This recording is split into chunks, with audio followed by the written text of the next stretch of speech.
Diyos? Amen. Palakpakan po muna natin ang ating Panginoong Jesus. Hallelujah! Hallelujah! Thank you, Jesus! Bago tayo magsimula mga kapatid, ay sila malaman, God is good. All the time. All the time. God is good. Hallelujah! Totoo pong napakabuti ng ating Panginoong Diyos. Mula noon hanggang ngayon at magpakailanman mga kapatid. Bago po tayo magsimula, inaanyahan ko lahat na tayo po manalangin sa ating Panginoon. Hindi po tayo ng guidance sa ating pong pag-uusapan ngayong tanghali, ngayong umagang ito mga kapatid. Lord Jesus, aming Panginoong Diyos, pinupuri at niluluwalhati ka po namin ngayong araw na ito. Panginoon, maraming salamat sa iyong biyaya at katapatan na binigtulog sa aming Panginoon, sa kalakasan sa aming buhay. And Lord Jesus, narito po kami, Panginoon, upang bulay-bulay ng iyong mga salita. Panginoon, narito po ang iyong lingkod. Gamitin mo po ako, Panginoon, upang maging daluyan ng inyong presensya, O Panginoon. Lord, i-anoint mo ako, Diyos. Kawa yung mga nasabihin ko dito ay iyong kalooban, Panginoon, at maputong ko lamang sa iyong kaluwalhatian, O Panginoon. And Lord Jesus, kami po ay umakasalamat sa inyo, Panginoon. Kami po naniniwala at sumusunod sa inyong mga utos, O God. At Panginoon, kayo na po bahala. May your will be done sa lugar na ito, Panginoon. Binabalik ko lahat ng kapurihan. Tanging sa iyo lang aming nag-iisang Diyos at Panginoong Jesus. Amen and amen. Palakpakan po natin ang ating Diyos sa kabuhay. Hallelujah. Amen. So ang topic po natin ngayon is about growing in the fullness of Christ. So lahat naman po tayo mga kapatid gusto nating lumago. Amen? Amen. So mga gusto lumago, let's say amen. Amen. Amen. So dapat tayo po ay eager, lalo na po sa pakikinig ng salita ng ating Diyos. Hallelujah. So, sa ating pong topic for today, the work of the ministry is about seeing people reconciled to God and growing in the fullness of Christ. So yung ating ginagawa po dito sa church, ministry natin mga kapatid, nakikita dapat na tayo ay nanunumbalik sa ating Panginoon at tayo ay lumalago para sa kapunuan ng ating Panginoong Hesukristo, mga kapatid. Yung dapat yung nakikita ang purpose natin kung bakit ba tayo sumasamba, bakit ba tayo pumupunta every Sunday, bakit tayo uma-attend every Bible study, every prayer meeting, bakit nga ba? Yun ang tanong. Kailangan alamin natin, what is our purpose? Ano ba yung ministry na binigay sa atin ng ating Panginoong Diyos? And bakit nga ba ako nandito? Amen? Excited na ba kayo mga kapatid? Na malaman kung bakit. Kasi dapat alam natin yan. Dapat tayo mga matatalino mga Christians. Basahin natin Ephesians 4:11 to 16. Sabi dito mga kapatid, and He gave some, sabi, apostles, and some prophets, and some evangelists, and some pastors and teachers, for the perfecting of the saints, for the work of the ministry, for the edifying of the body of Christ. 13, till we all come in the unity of the faith and of the knowledge of the Son of God, and through a perfect man, unto the measure of the stature of the fullness of Christ. Tuloy tayo, that we henceforth be no more children. Hindi na tayo mga bata, mga kapatid.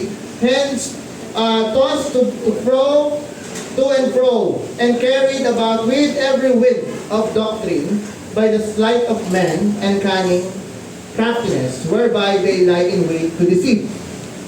But speaking in truth, the truth in love may grow up into Him in all things, which is the head, even Christ, from whom the whole body fitly together, joined together, and compacted by that which every joint supplieth, according to the effectual working in the measure of every part, maketh increase of the body unto the edifying of itself in love.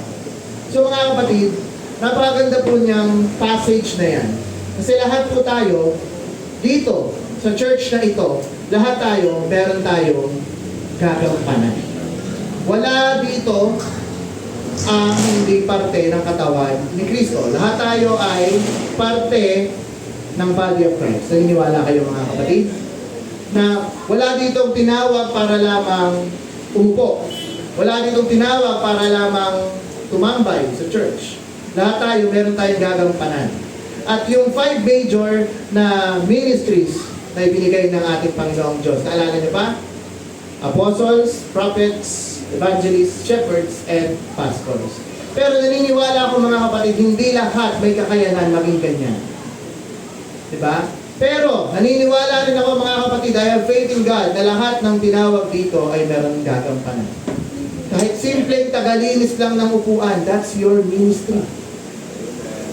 Sa simple na ginagawa mo, na tagalista ka ng attendance, that is your ministry. Hindi mo kailangan maging sobrang galing sa Word of God. Hindi mo kailangan maging sobrang maalam sa Word of God na gayahin ang mga tagapagturo dito. Kasi marami pong mga Kristiyano, iniisip nila, ay gusto kong maglingkod sa Diyos. Kailan kaya ako makakapagturo? Eh wala kang gift bilang maging teacher. So how can you serve God in your way? So yun po yung tanong. Paano ko makaglilingkuran ang Diyos ko? Diba? Sa tagal-tagal mo ng Kristiyano, naglilingkod ka ba talaga? O ikaw ang gusto mong paglingkuran ng Diyos mo? Dalawa pong magkaibang bagay yun. Diba? Minsan kasi ginagawa natin genie ng Panginoon eh. Na Lord, grant mo lahat ng gusto ko. Lord, i-grant mo yung mga hiling ko. Ipasa mo ako sa school. Lord, tulungan mo ako na pumasa sa interview. Pero ano yung binabalik natin sa ating Panginoon? And that is our ministry. And once we do our ministry, mga kapatid, doon natin nakikita yung paglago natin, yung fullness natin sa ating Panginoong Jesus. Palakpakan po natin ang ating Panginoon. And what is your philosophy of ministry? Anong iniisip natin pag ministry ang pinag-uusapan, mga kapatid? Dapat, lagi natin nasa isip na all Christians are called to ministry. To minister. We are servants of Christ, mga kapatid. Hindi ka tinawag ng Diyos para magpabanjing-banjing lang. It is not an easy path na maging Christian, mga kapatid. Kaya nga sinasabi nila, ang pagiging Kristiyano ay sobrang hirap. Kasi kailangan mong maglingkod. Kasi hindi po ako naniniwala na nagsasabi na siya ay Kristiyano pero walang bunga. Para kayong isang puno ng mangga na walang puno, ay walang bunga. Diba? Anong tinatawag doon? Baog. Ang ginagawa sa mga punong ganon, pinuputol at hinahango sa apoy. Ganon din po tayo, mga Kristiyano. Kung tayo po hindi marunong mag-serve sa ating Panginoong Diyos, tayo ay puputulin. At huwag naman po sana mangyari. And how we live our lives and how we live out our call to ministry should look like the way Jesus lived His life and lived out to call His ministry. So dapat po yung paglilingkod natin, imomodel po natin siya kung paano naglingkod ang ating Panginoong Jesus. Kasi si Apostol Pablo, mga kapatid, doon niya minodel ang paglilingkod niya sa mga Kristiyano kung paano naglingkod ang ating Panginoong Diyos nung siya ay nandito sa lupa. Amen? Dapat ganun din daw po tayo. Kung paano naglingkod ang ating Panginoong Jesus, dapat ganun din tayo maglingkod sa ating Panginoong Diyos. Amen. And why did Jesus do the work of the ministry? Bakit nga ba ginawa ng ating Panginoong Diyos? Ang ating Diyos na siya eh, di ba? Diyos na si Jesus eh. Bakit pa niya ginawa ang pag-minister, mga kapatid? Diba? Ano yung mga naalala yung ginawa ng Panginoong Diyos na siya nandito? Sa lupa. Siya ay gumawa ng mga himala. Nagpagaling ng mga may karamdaman. Nangaral ng salita ng Diyos. Diba? Yun po yung mga pinagagawa ng ating Panginoong Jesus. Hindi po siya nagbabad sa cellphone. Hindi po siya nagbabad sa Facebook at Instagram.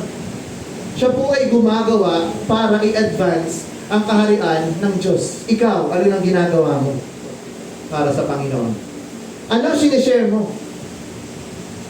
Memes? No? Ano pa? Mga pusa? No?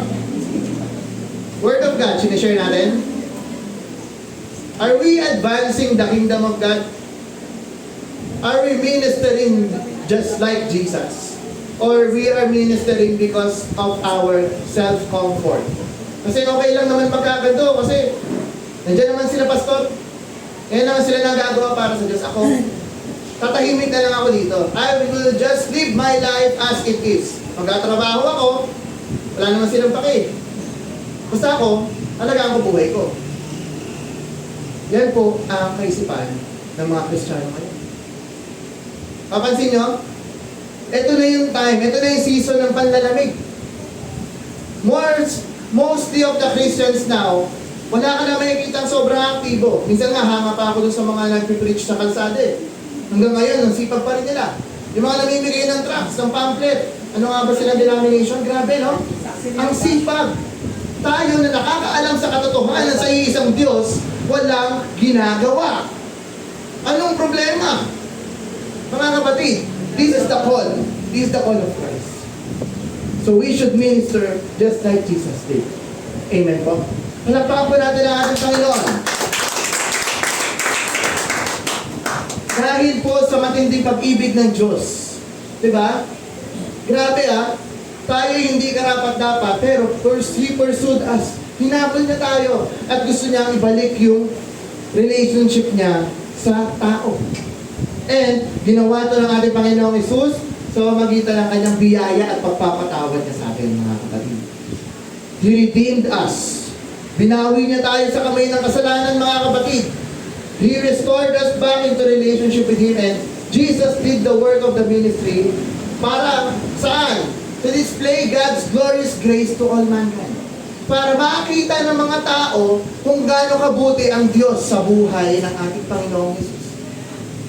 Ang ating Panginoong Hesus is the perfect example na pwede natin gayahin on how we can live our lives. Mga kapatid, imagine if Jesus has walked the earth ngayong panahon na ito, siguro ibang-iba ang pamumuhay ng ating Panginoong Hesus. Ang pamumuhay niya, payak. Siguro kung may cellphone man si Jesus, siguro yung talk and text lang, yung keypad. Hindi siya naka-smartphone. Siguro kung may isipan niya, mukhang kailangan ko na mag-reach out sa Facebook, bibilihin niya yung mababang specs lang para hindi siya makapag-games. Diba? Kasi, may isip ng ating Panginoong Jesus na kapag nag-games ako, masasayang yung oras ko eh. Hindi ako makakapag-share ng Word of God. Kapag nag-browse ako sa TikTok, kakanood ng mga 1-minute reels, mauubos yung oras ko kada isang minuto kung gano'n. Pag naka-60 ako, 1 hour ang nasayang sa oras ko kaysa sa nasishare ko na sana ng kabutihan nito sa ibang tao. Kayo po, anong ginagawa niyo sa free time niyo? Kayo na po bahala mag-evaluate ng sarili niyo, mga kapatid. It's not for me to know, but it is God who knows everything, mga kapatid. How we live our lives. Kung gaano ba tayo katapat sa ating Panginoon. Diba? And, basahin po natin yung 2 Corinthians 17 to 20. Why do we do the work? Bakit naman natin ginagawa ang pag-ministry? Sabi sa ating mga nakasulatan, therefore, if any man be in Christ, he is a new creature. Bagong tao na daw tayo. All things have passed away. Behold, all things have become new. And all things are of God. Ang lahat ng bagay ay saan? Kanino? Sa Diyos, who had reconciled us to Himself by Jesus Christ, and had given us to the ministry of reconciliation. Pinanumbalik na ating Diyos. To it, that God was in Christ reconciling the world unto Himself, not imputing their trespasses unto them, and had committed unto us the word pala of reconciliation. Now, then, anong sabi dito? We are, pakiulit, ambassadors for Christ. As though God did beseech you by us. We pray you in Christ's stead, yet be reconciled to God. Amen? Ano po ba ibig sabihin ng ambassador? Tayo po ang nagre-represent sa ating Panginoong Diyos na nasa kalangitan. Ibig sabihin ng represent, pag nakikita ka niya, pag nakikita tayo ng mga tao sa labas, they see Jesus. They see God. They see the glory of God sa buhay natin. Tayo, ano ba? Pag nakikita ba tayo na nasa labas, ano o sino ang nakikita sa inyo? Si Jesus ba? O si Satan? Kasi dalawa lang naman yan eh. Wala namang neutral. Wala namang nasa gitna. So, kung paano tayo mamuhay, that's how people see us. And that's our best testimony sa mundo na tayo ay Christian. By the word Christian itself, Christ-like. Amen? Christ-like. Pero ano ba? Bakit? Pag sa school, magulo. Pag sa school, madaldal. Malikot. Pag sa trabaho, chismosa, chismoso. Is that Christ-like? Pag sa kamakapit bahay, kilala ka. Hindi dahil Kristiyano ka. Kilala ka kasi mataray ka. Kilala ka kasi dami mong ugali di maganda. Lahat kagalit. Wala nang kasundo.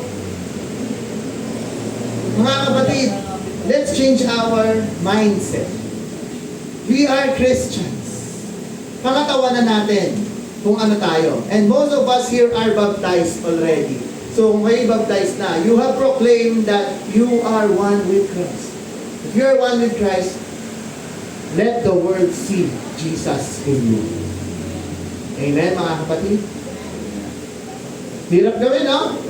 And why do we do the work? Still, we're invited to display God's glory by joining the great works doing to reconcile people back to Himself. Hindi ito weighty duty, hindi mabigat ang binibigay na trabaho sa atin. O hindi natin ito ginagawa to earn God's favor. Na, ay, gagawin ko to, mag-minister ako para lumakas ako kay Lord, plus langit points to. Hindi po ganun. Ang ating Diyos is worthy sa ating paglilingkod. He is worthy. Harapat dapat siyang bigyan ng paglilingkod. Hindi mo to ginagawa dahil you want a reward. Maling motibo, mga kapatid. Hindi mo to ginagawa dahil gusto mong maging sikat. Ay, ang galing ni Kuya Mix mag-preach. No, it's not that way. Ang nakikita niyo dapat dito kapag may mga natuturo is si Jesus. Hindi yung mga taong nandito sa harapan. Ako mga kapatid, I've been commended on how I teach, pero mga kapatid, it is Jesus na dapat yung bigyan lagi ng glory. It's not the pastors, it's not the teachers, it's always God. It's always Jesus. Kasi kami po, we're just ministers. Kami tagapaglingkod lang din tulad nyo. Mga kapatid. Amen? And this is for gracious invitation. This is where we will experience the most joy. So ito pong ginagawa natin pag-minister sa ating Panginoon, dito po tayo nakakaramdam ng lubos na kagalakan. Masaya po ba tayo? Mga kapatid na naglilingkod sa ating Panginoon? O kapag naglilingkod ka, eto na naman, lingkod na naman. Ay, sana Monday na.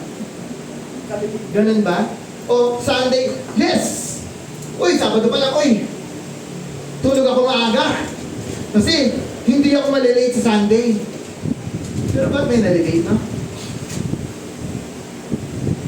Bakit? Hindi ko maintindihan eh. Nakailang ulit na po ang Panginoon sa paaalala. Pero bakit? Meron pa din. Ganun ba kababaw ang faith natin? Ganun ba kabawa ang obedience natin sa ating Panginoon? We are being measured on how we obey, mga kapatid. Hindi dahil sa pagsasalita natin na, yes, I profess, I am a Christian. We are being measured by God on how we obey Him. You keep on saying, I am a Christian, dapat ako, pero hindi mo naman ginagawa. Mga kapatid, gising! Gising!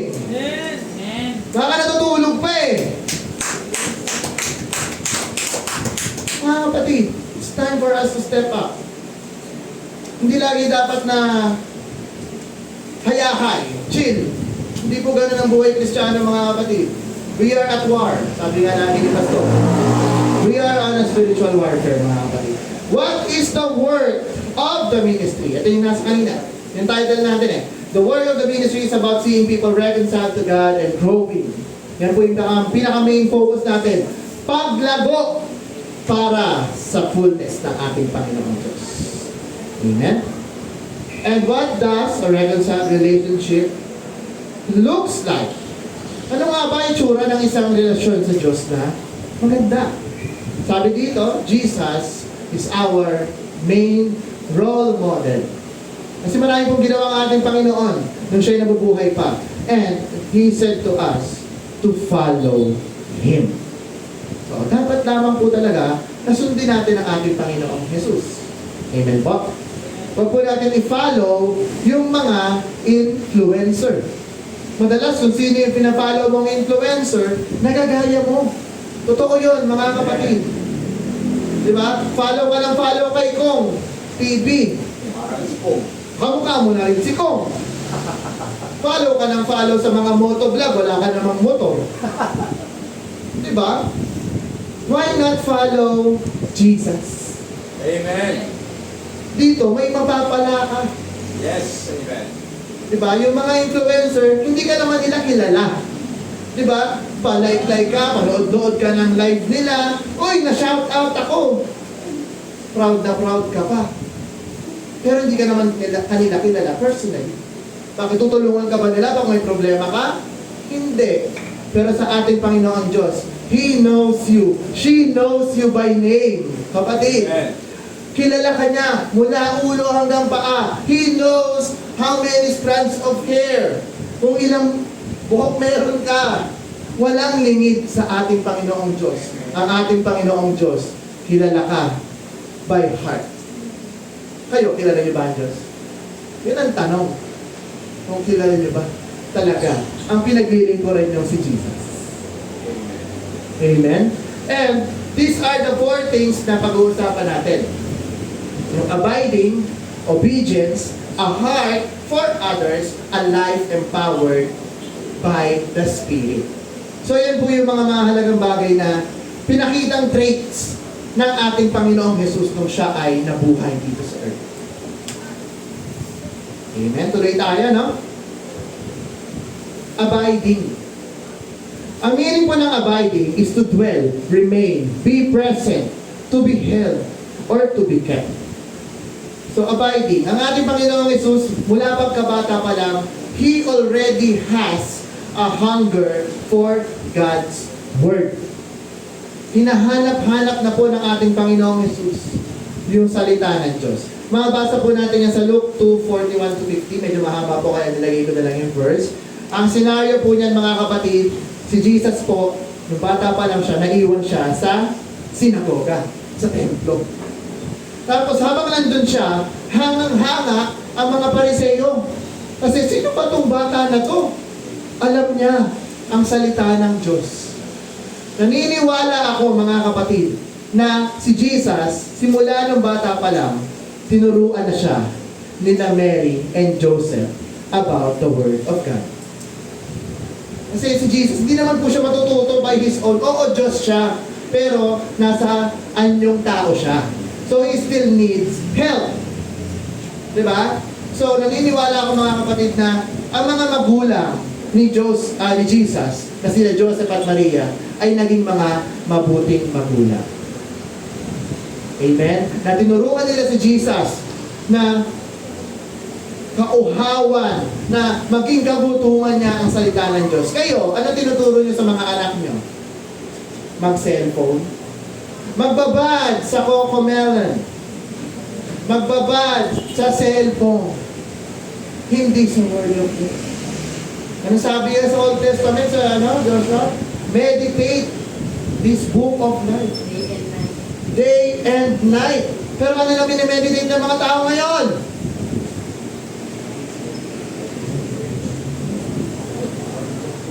Cellphone, Facebook, ML. Kumusta ang Bible? Wala na. And hindi lamang po dito sa church natin yun ha. This is for everyone. Dahil yun na po ang trend ng mundo.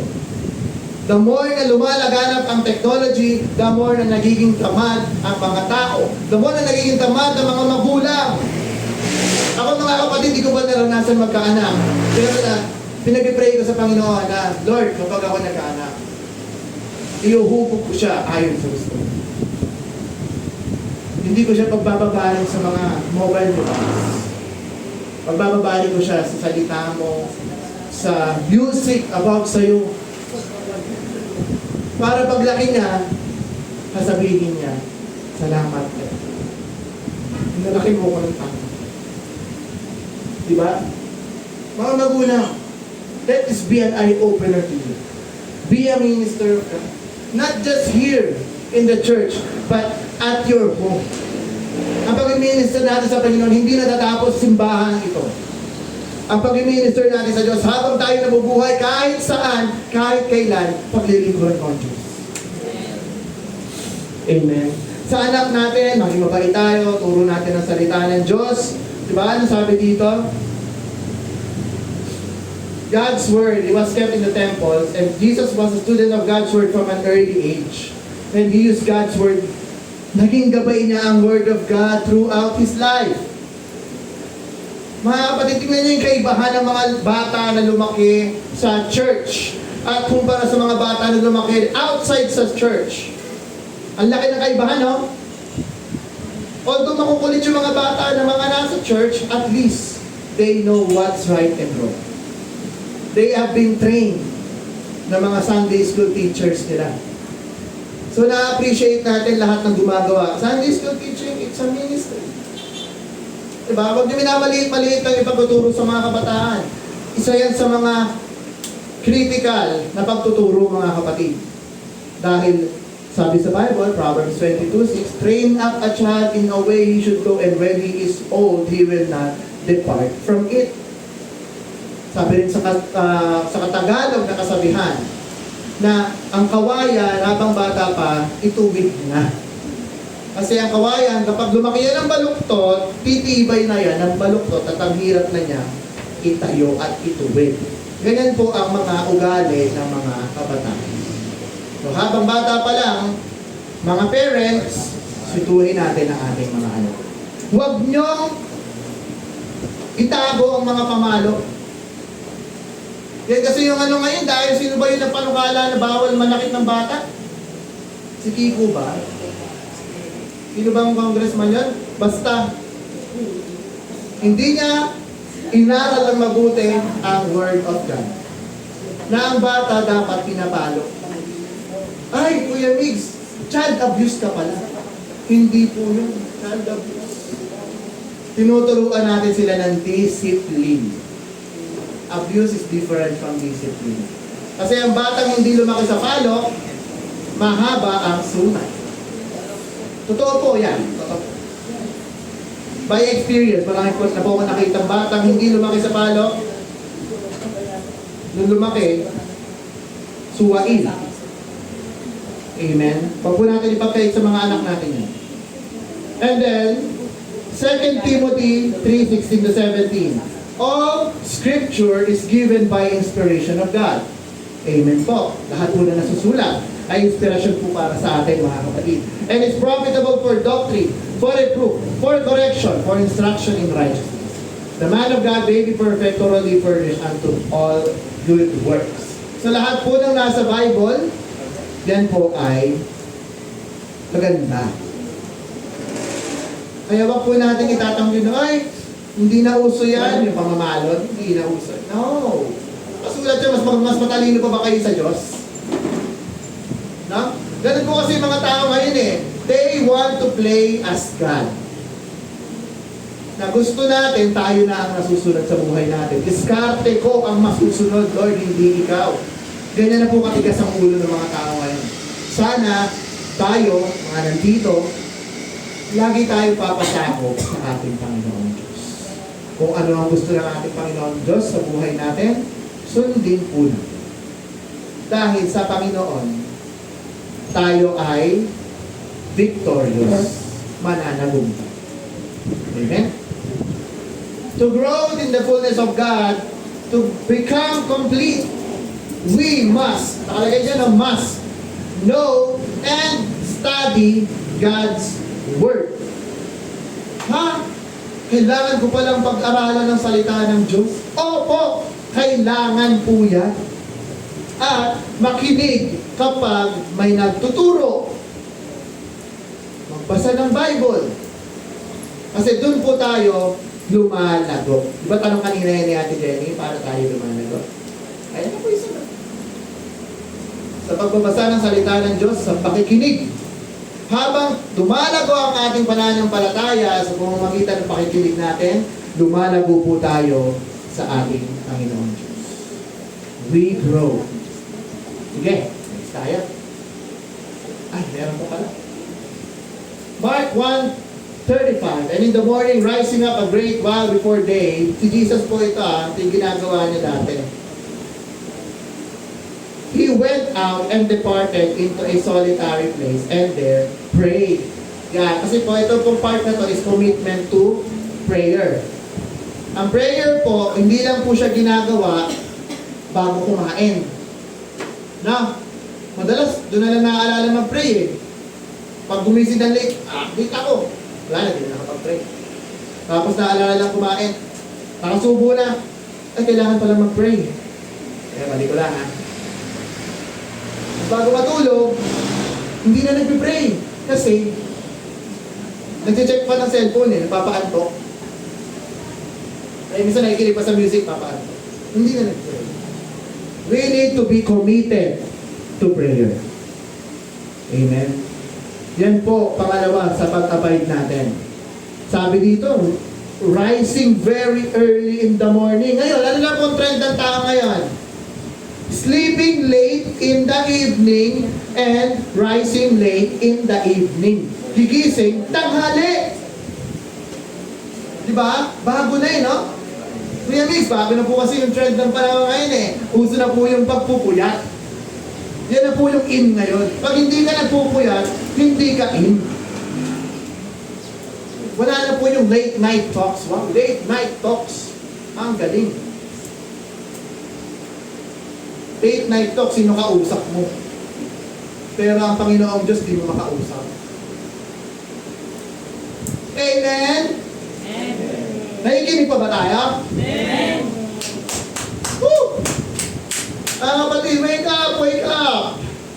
Sabi din po sa Mark 6:46, and after he had taken the leave of them, ito po after niya magpakain ng 5,000, ay nagmiracle siya. Anong ginawa ko rin ng ating Panginoong Jesus? He went up on the mountain. Para? Mag-pray na naman. Kaya sabi sa Bible, pray without ceasing. Hindi pray without ceasing, no? Ceasing. Huwag kayong titigil. Kayo po, nakapag-pray kayo talaga. Kayo na bahala, ha? Kayo magkausap ni Lord ngayon, ha? Examine yourself, mga kapatid. Hallelujah. Obedience. Next. Ang obedience po, it means, it is often equated with faithfulness. Ano siya? Partner siya ng pananampalataya. Ang obedience, mga kapatid. Kasi, hindi ka makakasunod kung hindi ka naniniwala. Pag inutusan ko kunyari si Pao, Pao, bili ka ng yelo, meron dun sa may unang tindahan. Pag hindi naniniwala si Pao, wala naman dun Ayoko. Pero dahil naniwala siya, bibili siya at makakabili kami ng yelo. Ganun po ang ating Panginoon. Ang ating Panginoon Diyos, siya ay nag-utos. Anong sabi? Mahalin mo ang Panginoon mong Diyos. Buong puso, isip, lakas. Mahalin mo ang kapwa mo, gaya ng pagmamahal mo sa sarili mo. Pero ang ginagawa natin, mahalin mo ang sarili mo. Sarili mo lang. Mahal ba natin yung kapwa natin? Mahal natin, ha? Amen. Pero bakit mo ginagawa ng masama?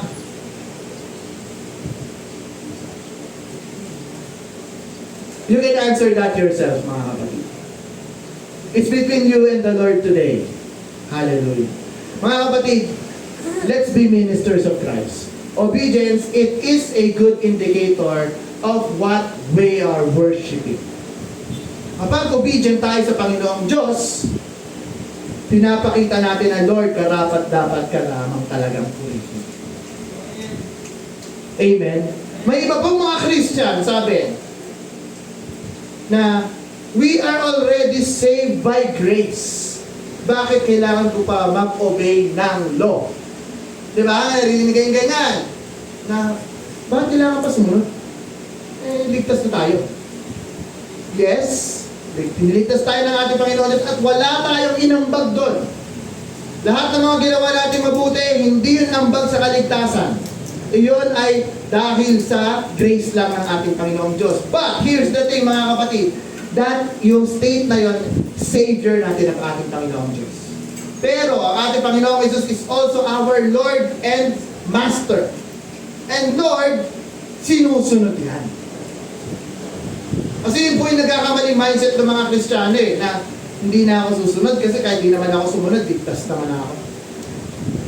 Maling pagkaka-interpret ng salita ng Diyos.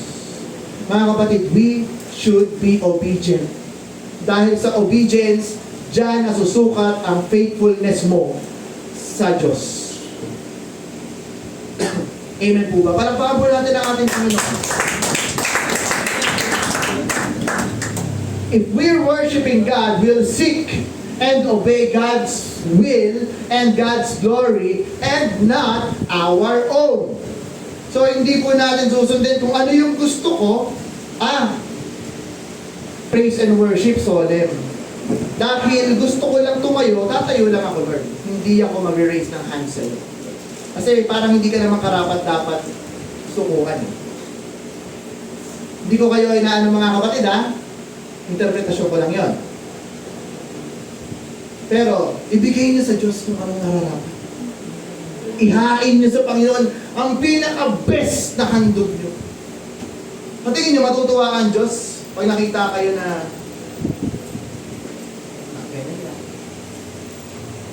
altar call, manakalo ko. Bakit? Itataka nga ako Hindi ba karapat-dapat luhuran ng Panginoon? Ang ating Panginoong Jesus tumangis, lumuhod, nagpawis ng dugo dahil sa pagtangis sa Panginoong Diyos. Kayo, tayo, creation lang, taas noo pa. Ayaw magpakumbala.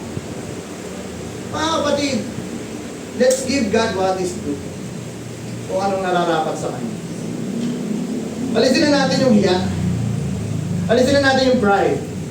Alam niyo yung hiya, dalawa lang yan It's either ayaw mo talaga o nahihiya ka lang dahil baka makita ka, ay, ang cringe. Diba?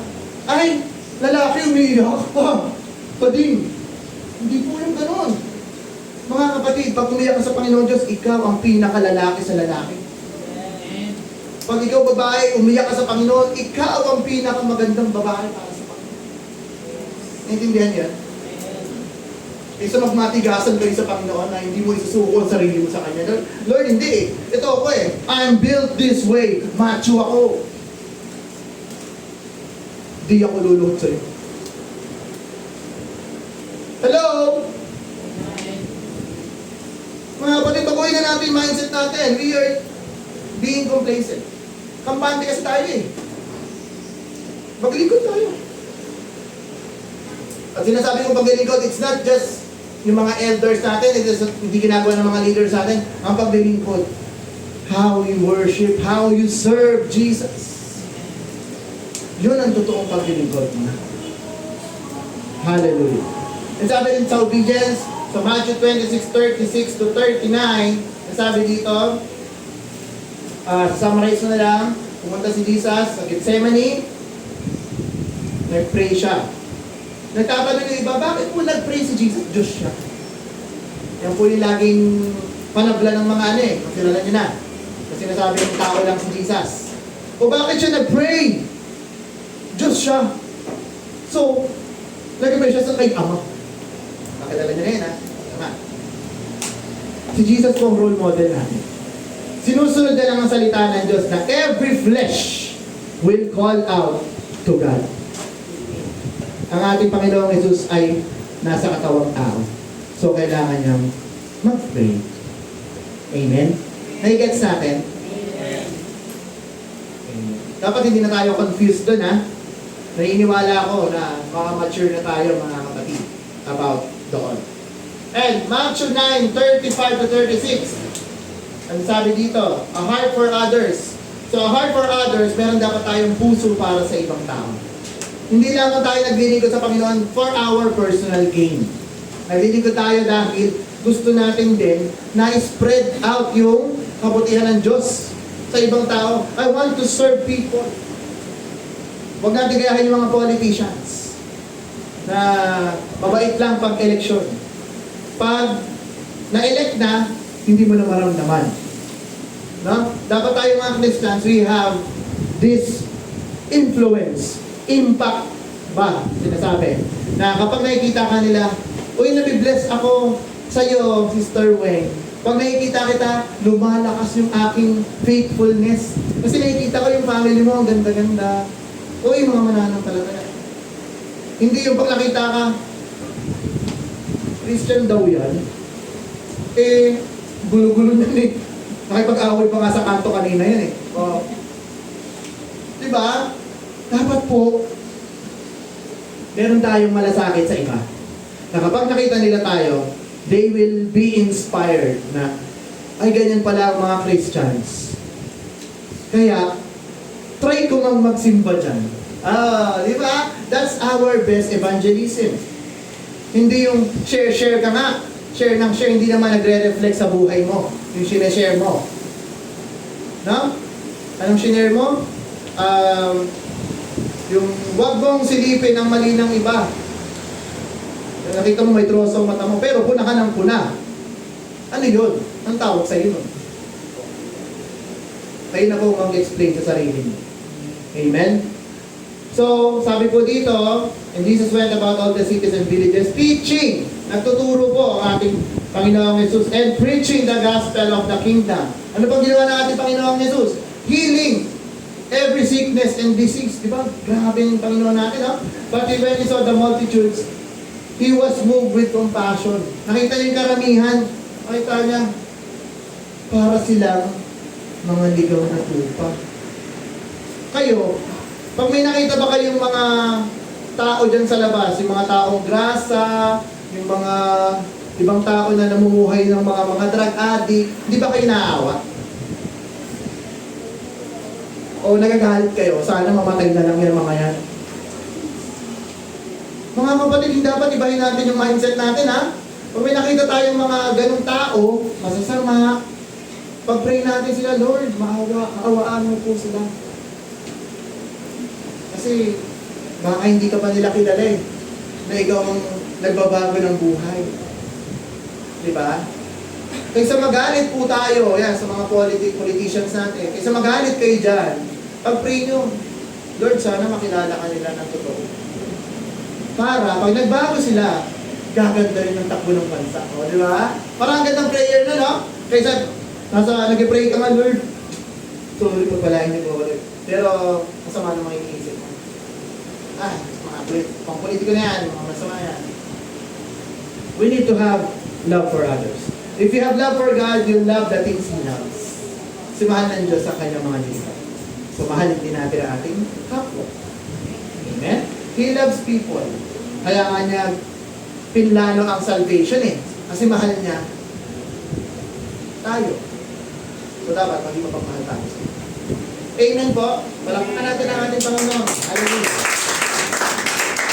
And then next, a life empowered by the Spirit. So ito po Matthew 3:16 to 17, ito po yung binautismuhan ng ating Panginoong Jesus ni Juan Bautista. Dito po na-discover yung Trinity, no? Kasi nakita ay tatlo. Nagbukas ang heaven. May voice. Yan yun. God the Father yun. Si Jesus. May bumabang kalapate. Spirit like a dove. Tapos kung sino dadapuan, siya anointed one. Yun po ay para kay John the Baptist. Mga kapatid, huwag niyong akuin na kayo si John the Baptist, ha? Kasi kala nyo nga kasi, ay, ganun pala yun. Yun po ay sign para sa kanya. Na malaman. Kasi marami pong binabautismohan si Juan Bautista nun nung panahon na yun. Kaso si Jesus na yung binautismohan niya, woo! Siguro may mga magandang sound. Ito, as may bumabang Espiritu. So, ang ating Panginoong Jesus ay kinasihan ng Espiritu Santo. At tulad ng ating Panginoong Jesus, tayo rin ay meron ng Holy Spirit. Naniniwala ba tayo? That the Holy Spirit lives in us. Amen. Hallelujah. Sarap mag-aral, no? Sarap makinig sa salita ng Diyos, di ba? Then, we are also empowered by the Spirit for the work of the ministry. Sige po. Pabasa nga nito, Brother Pao. Acts 1:6-8, 6. When they therefore were come together, they asked of him, saying, Lord, wilt thou at this time restore again the kingdom to Israel? 7. And he said unto them, It is not for you to know the times or the seasons, which the Father hath put in his own power. 8. But ye shall receive power after that the Holy Ghost is come upon you, and ye shall be witnesses unto me both in Jerusalem, and in all Judea, and in Samaria, and unto the uttermost part of the earth. Amen. Di ba? Na sabi sa 8, you shall receive power after that the Holy Ghost has come upon you. So tayo, meron tayong Holy Spirit, mga kapatid. May tira na sa buhay natin yan. And, yun po yung magiging encouragement natin. Yun yung nagsisilbing power natin para tayo ay makapaglingkod sa ating Panginoon Diyos. Kasi kung tayo lang mga kapatid, hindi natin kakayanin. Yung ginagawa ni Ilya Pastor, ginagawa namin mga teachers nyo, hindi po namin kaya to kung walang tulong ng ating Panginoon. Ang banal na Spirito, mga kapatid. Yung mga praise and worship team natin, lahat po yan ay anointed ng ating Panginoong Diyos. So, mga kapatid, mahalaga po ang Holy Spirit. And let's always aim na tayo ay ma-infill again ng Holy Spirit. Kung nakakaranas ka ng kauhawan, na para bang ang buhay mo ay dry na dry, baka kailangan mong magpapuspos sa banal na Spirit. Baka naman namimiss ka na niya. No? Nandyan lang siya, pero tahimik lang siya. Kulang siya ng lakas. So, hingi tayo sa ating Panginoon, Lord, fill me. Charge mo ulit ako. Kasi dami ko ng pinoproblema sa buhay, hindi ko na kaya gagawin ko. Diba? Minsan kasi sa mga pinag-iisip natin, nagkakaroon tayo, imbis na lumakas, nagkaka-anxiety. Tuliro, kung ano-ano mga pinoproblema. Why not surrender it to God? Diba? Kasi nasabi ng mga psychologists, don't invalidate depression. Ganyan, narinig ko lagi yan eh. Depression is an illness. Oh, bakit? Wala bang karamdaman na hindi kaya pagalingin ng Panginoong Diyos? Depression sa ating mga Kristiyano, it's never been a term to us. Darating yan, pero we will overcome. Hindi natin sasabihin na, hindi yan darating sa akin. Nadating po. But, with Jesus, depression, kayang-kaya yan. Anxiety, kayang-kaya ng ating Panginoong Diyos. Diba? We will overcome. Amen? Okay, next tayo. How did Jesus do the work of the ministry? Paano ginawa ng Diyos yung ministry ni Jesus? He engaged people in formal and informal settings. So, ano ba yung formal? Yung formal, yung nasa church, nasa templo. Sabi dito sa Mark 1:21-22, and they went into Capernaum, and straightway on the Sabbath day he entered into the synagogue and taught. Nagturo ang ating Panginoong Jesus, and they were astonished na mangha sa doktrina ng ating Panginoong Jesus, for he taught them as one that had authority and not as scribes. Dahil iba po yung dating ng ating Panginoong Jesus na siya'y nagtuturo. Ramdam na ramdam nila na iba siya magturo compared sa mga pari natin dito. Na nasa kanya ang katotohanan. So yan po, yun yung formal setting. Ano naman yung informal setting na ginawa ng ating Panginoong Jesus? Informal at work. Ginawa na yan. Nung dyan sa Matthew 4:18-19, nung nangingisda sila, Pedro, at ang kanyang kapatid na si Andrew, ano ginawa ng ating Panginoong Jesus? Tinawag. Hoy! Hoy! Tama na yan. Tara dito. Sundan niyo ako at gagawin ko kayong mga mangingisda ng tao. Diba? So kahit may mga nagtatrabaho ang ating Panginoong Jesus, He is still thinking about ministry. Kung paano pa rin siya makakapag-lingkod. So ayan, no? Ito rin sa Luke 5:27-28, after seeing si Wellsport, Si Levi, sitting at the receipt custom, he said to him, "Follow me." So kahit sa trabaho pala, kaya tayong tawagin ng Diyos, no? Kaya natin gumawa para sa ating Panginoon Diyos. We can still minister. So huwag niyo akong sasabihan na busy po ako sa work para hindi ka makapag-minister. It's never been an excuse. Kahit busy ka sa work, still share. Anong pumipigil sa'yo? To share the Word of God. Diba? Wala naman. So, maging masipag lang po tayo mga kapatid. Huwag po natin ikakahiya ang ating Panginoong Jesus. Dahil ano sabi sa Bible, kung ikinakahiya mo ang ating Panginoong Diyos, kahiya ka rin niya. Gusto niyo ba yan? Siyempre, ayaw natin yung nangyari. Next, at home. So, and Levi made him a great feast in his own house. Tapos may mga dumating na mga tao. Tapos, meron din mga Pharisee and scribes na nandun. Sabi nila, ba't kaya ganyan yan si Jesus? Nakikikain, tsaka nakikihalubilo sa mga makasalanan. Ew, tapos siguro nila, ew, banal ba yan? Ano sabi ng Panginoon sa kanila? That they are wholly not physicians, but they that are sick. Yung mga ayos, hindi na kailangan ng doktor. Kunyari, wala ka namang sakit eh. Pupunta ka ba sa doktor pag may sakit ka? Hindi. So tayo pong mga Kristiyano, tayo nasa atin po ang remedy, ang kasagutan, ang gamot sa lahat ng problema. Si Jesus kasi yun eh. So, pwede kayong makihalubilo sa mga makasalanan. Pwede po. Wala akong pumipigil sa inyo.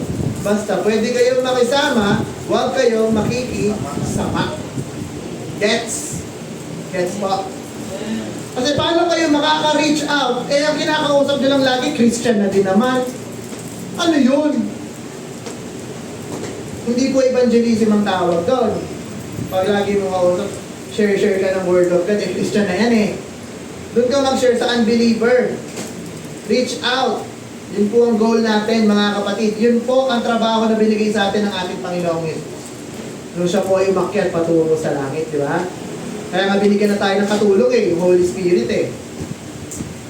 Amen po? Yan. So sa last part 32, I came not to call the righteous, but sinners to repentance. So yun po yung topic natin, di ba? Repentance. So, tayo po ay mga kagamitan lamang ng Diyos para tawagin niya yung mga makasalanan. And then ano pa, teachable moments. Yung mga pagkakataon na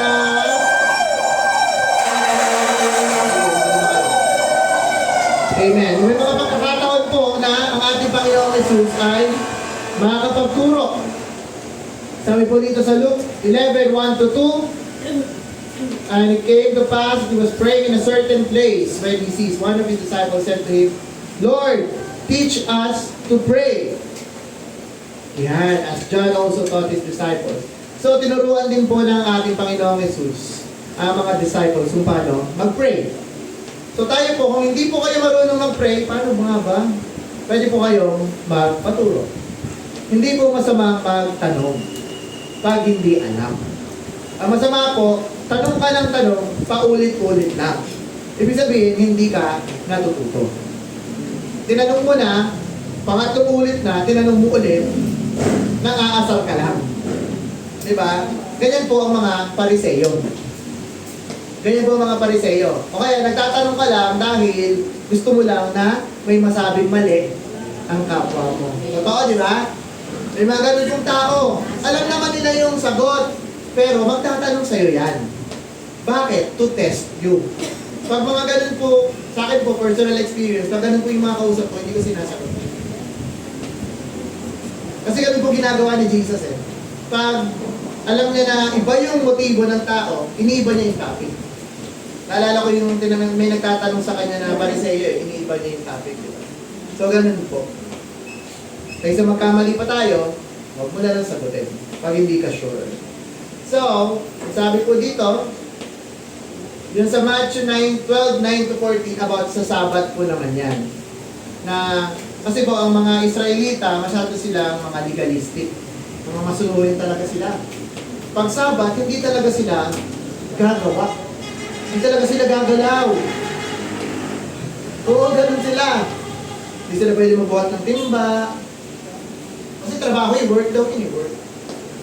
Hindi sila, grabe naman tumangat po. Pag upo, work pa rin yun. May force yan, di ba? Pati paghinga mo, sige, wag ka huminga. Work yan, nag-work yung baga mo eh. So, nagkamali po sila ng pagkaintindi. Pero ano pong ginawa ni Jesus? Pinaliwanag niya po sa mga Israelites kung ano talaga ang kahalagahan ng Sabat. Na iyon ay pahinga mo.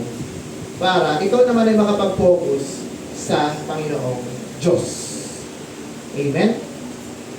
Sabi dito, Jesus always had his radar up. He was always thinking about the work of the ministry. Lagi niya iniisip paano siya makakapaglingkod. Reconciling people, seeing them come to know Him as their Savior, seeing them to learn the truth. And we should always be challenged by this, mga kapatid, na tayo ba, lagi ba natin naiisip, paano ba ako makakapaglingkod sa ating Panginoon Diyos?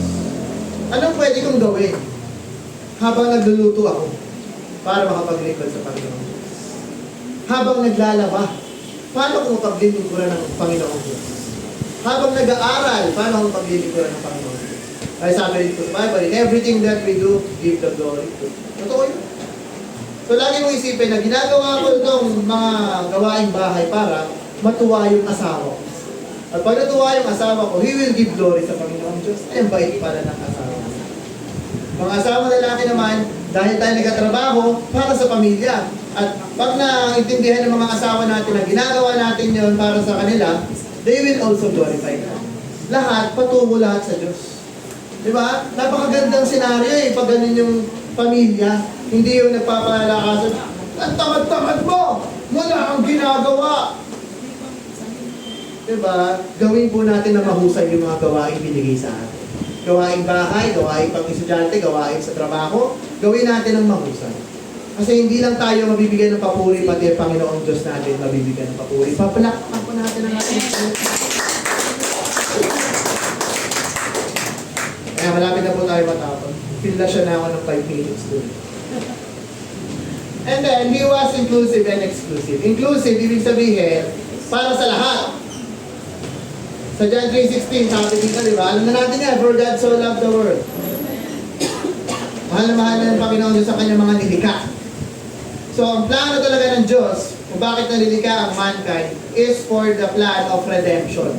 Kasi alam niya na ang tao magkakasala, kaya ililigtas niya ang mga tao ngayon. Yan po ang plano ng Diyos. So, ito po, sa lahat po yan. Pero, kakaunti lamang po talaga ang pinili ng ating Panginoon. Kasi, para sa lahat sana yan eh, yung kaligtasan. Pero, konti lang talaga makakasumpong ng kaligtasan. Kaya tayo, na nakasumpong na ng kaligtasan, share mo. Huwag mong itago ang ating Panginoong Jesus. Sabi nga eh, ang isang lampara, ilaw tayo ng mundo, di ba? Ang isang lampara, hindi nilalagay sa paanan, sa ilalim, sa taas. Kasi ilaw ka eh. Kailangan nakikita ka. You need to shine bright. Di ba? Ang asin, ginawa yan para preservative. Ang asin, hindi lang tinatago yan sa grapon. Paano mo pe-preserve ang isang karne kung hindi ka ipapahid sa karne? Di ba sa mga nagluluto? Preservative yan eh. Yung asin. So, ganun po. May work na ginagawa. Kinuhukos ko sa asin para maging preservative. Ang asin na nakatago, walang kwenta. Ang ilaw na nakalagay sa natatakpan, walang kwenta. Dapat tayo mga Kristiyano, let's show God our work din. Na, Lord, ito, nagsaserve ako sa'yo. Pag nakita ka, kaya 2 minutes.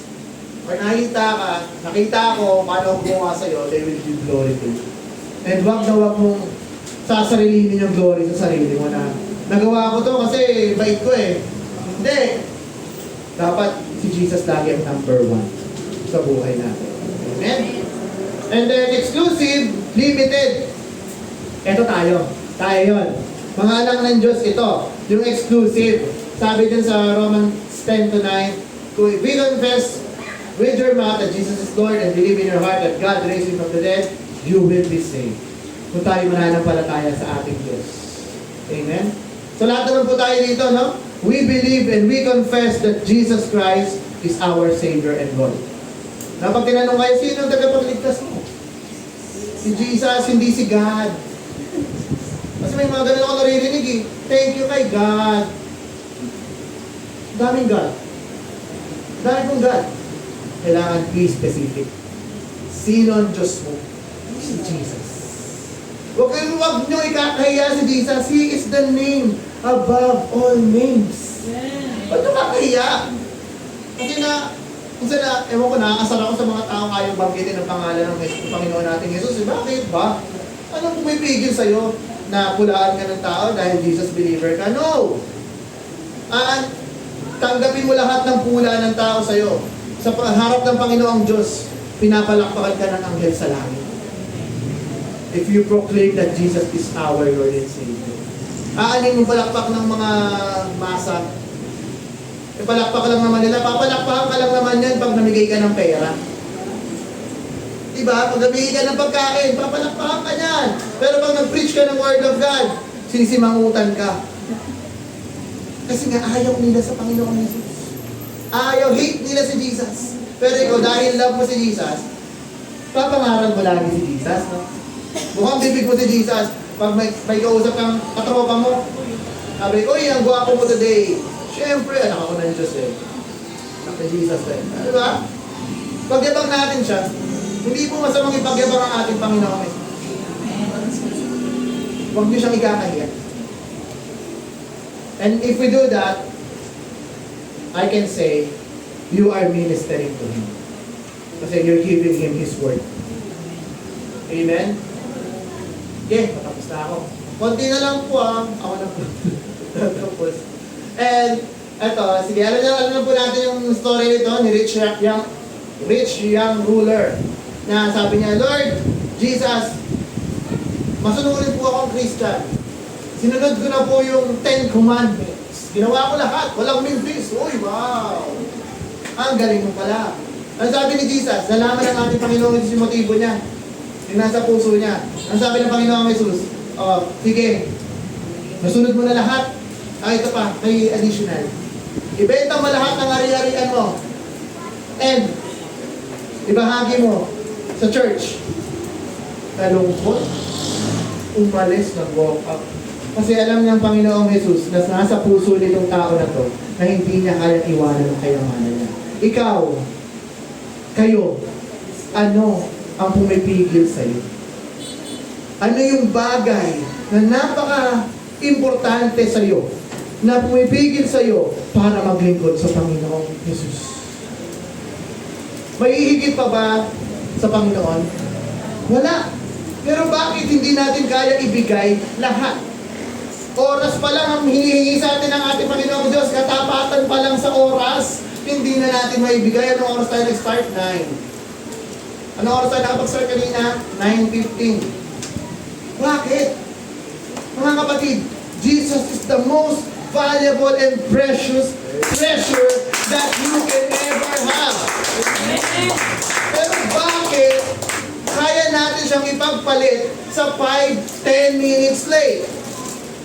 Ganun lang ba kababang ang Panginoong Diyos sa'yo? Come on! Wake up! Mga kapatid, hindi biro ang paglilingkod. At hindi i-acknowledge ng Diyos ang excuse natin na kasi po, Lord, nagising ako late eh. Lord, malayo nilakad ko. Hindi dapat ilagahan mo.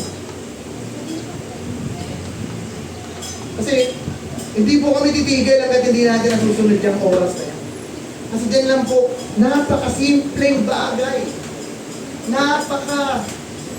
Kayang-kaya. Sa work, kayang hindi malate, no? Sa school, hindi na late. Ang aga pa. Mga 30 minutes early. Sa church, wala akong nakikita 30 minutes early si pastor lang. Kahit kami, guilty rin kami. Minsan, saktuhan lang kami dumating. So, nasusukat mga kapatid. Si pastor lang pala ang sobrang excited sa Panginoon. And he values Jesus as his main treasure. Tayo, ano? Ano na? Ano lang ba si Jesus sa atin? Hingian? Lord, pengi naman ng blessing. Lord, pagalingin mo naman ako. Doktor lang natin si Jesus. Hello? Mga kapatid, let's be ministers of God. Huwag natin hayaan na daigin tayo ng katamaran, no? Conclusion na tayo. Skip ko na yung iba. Mga kapatid, do you want to experience an abundance life? Life to the fullest. Gusto niyo? Amen. Na maginhawa yung buhay natin. Lahat naman siguro gusto, no? Yeah. Amen. Amen. If you're not experiencing an abundant life, challenge ko kayo mga kapatid, study the life of Jesus. Pray na kayo ay baguhin ng ating Panginoong Jesus. Amen. Pray na maging katulad tayo kung paano naglingkod ang ating Panginoong Diyos kung siya'y nabubuhay sa lupa. To be more like Jesus. Mga kapatid, marami tayong matututunan sa buhay ng ating Panginoong Jesus. Imagine, bakit 4 na books nagtuturo pa tungkol sa buhay ni Jesus? Iba-ibang perspective. Matthew, Mark, Luke, and John Gospel. Bakit? Dahil gusto ng ating Panginoong Diyos na makita natin ang kahalagahan ni Jesus. Ito yung dapat niyong gayahin. Ito, si Jesus, oh. Pero bakit ayaw natin? So lahat patungkol sa glory ng ating Panginoong Diyos. And the work in the ministry is about seeing people reconciled to God, manunumbalik natin sa Diyos, and growing into the fullness of Christ. Jesus came to give life and give it abundantly. And lastly mga kapatid, the work of the ministry is a chance to lead people. Yan po yung pinaka-main purpose natin kung bakit tayo naging Kristiyano. Hindi natin purpose dito para lang ano yun ang ating Panginoon. We have a mission. Mga kapatid, lead people to Jesus and help them grow. Palaguin ang mga kasama natin so they can experience the abundant life He offers. Amen. Huwag mong sarilinin ang kaginhawaan ay binibigay sa iyo ng ating Panginoon. Ipasa mo sa iba. Hindi lang ikaw ang ililigtas ng Diyos. Marami pang ililigtas sa ating Panginoon. Amen? And Jesus shows us what's the right relationship with God, what it looks like. Are you growing in the fullness of Christ? Yan po ang tanong na iiwan ko sa inyo mga kapatid. Are we growing in the fullness of Christ? Hallelujah. Tumayo po tayong lahat mga kapatid. At naghihintay po ang ating Panginoon na kausapin mo siya, na isuko ang lahat sa Kanya mga kapatid. Kung naiisip mo, pinaiisip ng Panginoon sa iyo na kailangan mong gumawa para sa Panginoon. Now is the time. Now is the time for you to settle things with God. Hallelujah. Mga kapatid, huwag po natin pahintulutan.